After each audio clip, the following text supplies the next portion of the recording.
March 31st, Southwest Brawl 7, Las Cruces, New Mexico, the Las Cruces Convention Center. And joining me right now on the phone to talk about his upcoming amateur fight is Richard Jennings. How you doing, sir? Doing well, sir, and you? Doing very well. Fighting out of Alamogordo. Where do you train at? Desert Dynasty MMA. So tell us about training there. It's great. It's the only MMA gym I've ever trained at, but I really enjoy the environment. You know, the coaching staff is great here, and we have a great team, and everybody seems to get along great, and I like it. How long have you been training for? I've been doing MMA for the last 2 years, but I started training in Taekwondo when I was 8 years old. Was that your... did you want to start the Taekwondo, or did your parents kind of put you into it? No, that was my choice. My cousin actually started before I did, and seeing her train, it looked like fun, so I wanted to try it out. And how far did you go in Taekwondo? I am a 4th degree black belt. So easy to say, when we step in the cage, lock that door, striking is your first choice. I do indeed like to strike. So what was that like, becoming a 4th degree black belt in Taekwondo? Obviously, that is a lot of time spent in that art. Oh, absolutely. It took a lot of time, dedication. It was really... It was a lot of fun at the time. I really enjoy it. It really was more about dedication and trying to perfect each movement as I went along, and I feel like it gave me a great base for MMA. Well, tell us about that. How does the Taekwondo base play into the MMA scenario? The footwork carries over really well, and obviously the more basic kicks transfer over very well.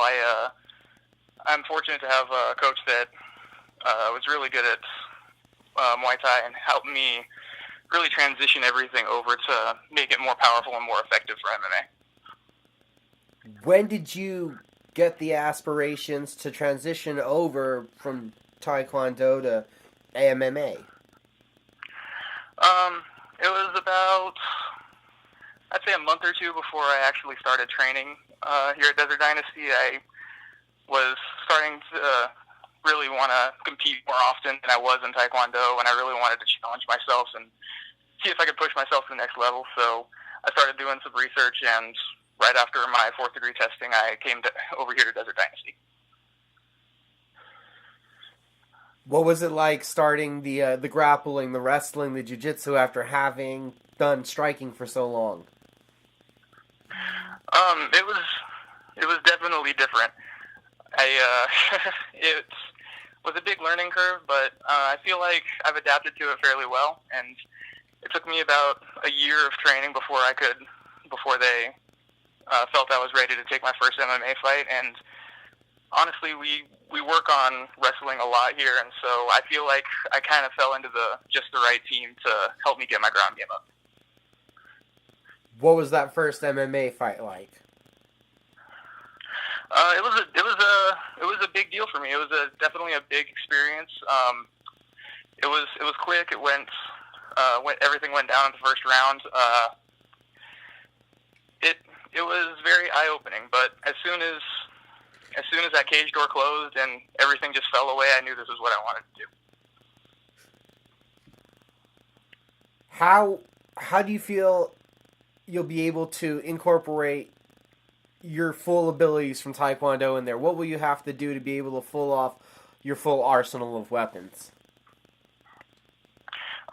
Really, it's all just about timing. I mean, you have to find the right openings in order to throw the flashier techniques, and a lot of times it's just not practical to do so. So I found that the simpler techniques are often the most effective, and the flashier stuff puts on more of a show, but you have to just pick the right time and place to do it.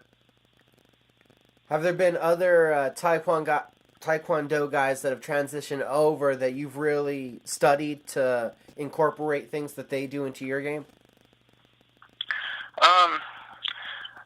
absolutely. Like, for example, Anthony Pettis, he's a third-degree black belt in Taekwondo. He was one of my favorite fighters when I was first getting into MMA, and really just watching him work and see how well Taekwondo transitioned for him in his early career really inspired me, and so that's definitely helped out a lot.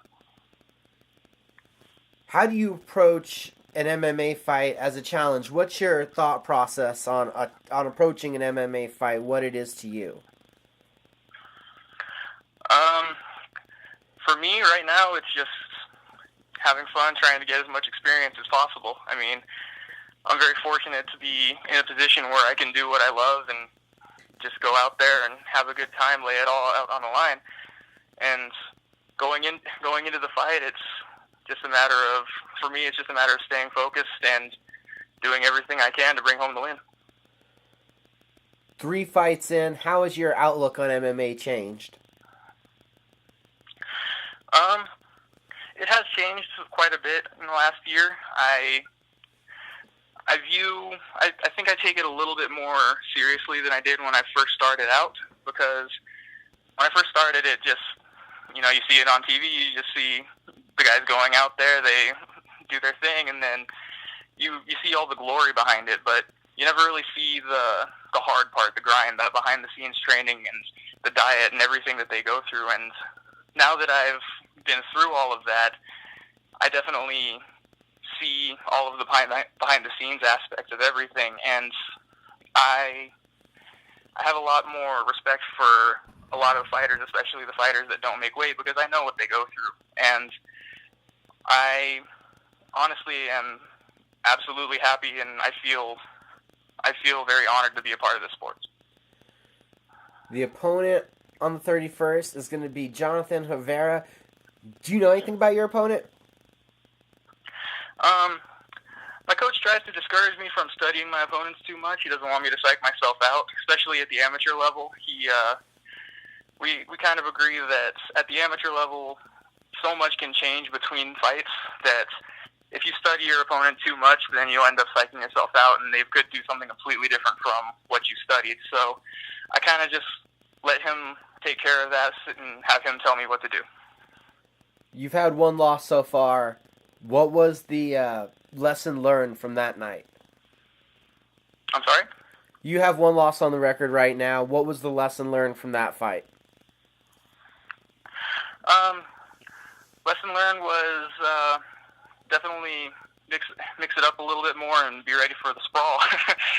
I went out there and I got a little too happy with my kicks early on, and he caught an early kick and took me straight to the down. I wasn't ready for the sprawl, wasn't ready for the takedown, and took advantage from there. So I just came back to the gym, and we've been working on my wrestling defense and making sure that everything is squared away for fight day. Southwest Brawl 7, what kind of performance do you want to have? Honestly, I want to put on a show. I want to showcase my abilities, showcase that I can be a good all-around fighter, not just a stand-up striker. I want to have a great show. Last year in Las Cruces, I got a 3-round slugfest that went to a decision, and it was an absolute blast. I loved it. So I really want to showcase that I can do more on the ground and not just stand up and strike. With that striking background, what was it like when you got your submission victory as an amateur? The feeling was unbelievable. That was my first fight. It went to the ground, and we were throwing strikes. We were trying to get the other in the position we wanted, and I saw a triangle and went for it, and he wasn't tapping to it, and transitioned to the armbar and got it, thankfully. But it was a tremendous feeling. It's unlike anything I've ever experienced in my life. There's some guys that get into this and they want to be a fighter. There's some people that are martial artists. I feel like you're sitting on the martial artist side of this journey. Absolutely. I started out with martial arts from a young age, and I really love martial arts, both from the sports standpoint and from the traditional standpoint. And this is something that I really want to make a career out of if possible. Who's been the biggest influence so far on you then as a martial artist? Biggest influence on me as a martial artist, I've never had a tendency to look up to like the movie stars like Bruce Lee and Jackie Chan and all of them. I really tend to look up to the people I work with directly. Like my old Taekwondo instructor, Master Overstreet, I really looked up to him for most of my youth. And then my coach, Anthony Hudson, I really look up to him. And then the founder of my Taekwondo organization that I've been a part of, Dr. Hee-Young Kim, he really took a few seminars with him, and the way he lives his life really just, it spoke to me. So I really enjoy martial arts, and I really look up to those people. How are you trying to live your life then? I really try to just take it day by day and try to have a positive impact on everybody that I come into contact with. And I understand that's not going to happen with everybody. I mean, not everybody in the world is going to like you at the end of the day. But I try to leave a positive impact on the world wherever I go. I don't like to bring negativity into other people's lives. Do you have a message for the fans as to why they should get out and be in attendance at Southwest Brawl 7? My message to the fans would be, come on out. There's a bunch of great fights. I have two teammates fighting. One of them is their debut. The other is his second fight. His first fight was a submission victory as well. So should be a great show. All of the Desert Dynasty guys put on a show every time. Two teammates also on the card. Who are they? One is Manny Villarreal, who is 1-0, and Jeremiah Jackson, who is making his debut. Awesome. Last but not least, was there anybody else that you needed to thank or shout out to, Richard?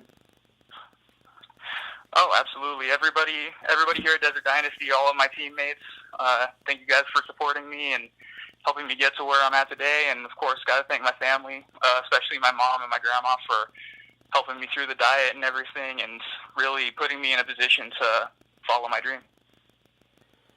Awesome, sir. Thank you for the time. Absolutely. Thank you.